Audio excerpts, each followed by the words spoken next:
Un petit détour sur la planète geek avec Anissé. Bonsoir Anissé. Bonsoir. Culture Geek au programme. Ce soir, les dernières tendances en matière de multimédia dans la voiture. Oui, parce que la voiture est très en retard en matière de multimédia. C'est tout à fait normal. Une voiture, ça met à peu près 5 ans à fabriquer. En 5 ans, il y a plein de générations de GPS, de baladeurs MP3 et de téléphones portables. Donc, ils essaient de rattraper leur retard. On voit par exemple ce qui va nous arriver. Donc, on va avoir des écrans tactiles enfin dans les voitures. Et là, ce qu'on voit là, on a l'impression d'avoir une tablette intégrée dans le tableau de bord.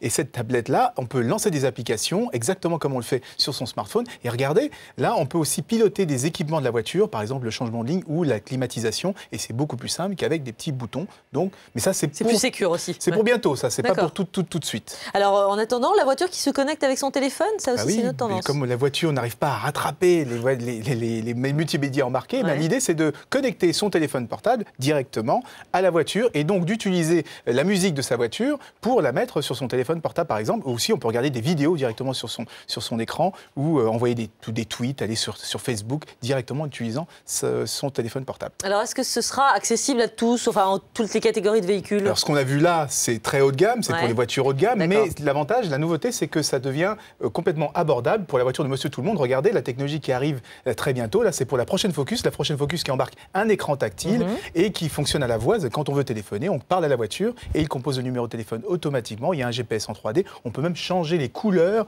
de l'habitacle, etc. Mais là, c'est une voiture de moyenne gamme, c'est une Focus. Et là, c'est la Smart, par exemple, qui, elle, a déjà un écran tactile, par exemple. Très bien, merci beaucoup, Anissé, en voiture avec vous chaque soir. Merci. On vous retrouve demain, même heure, même endroit.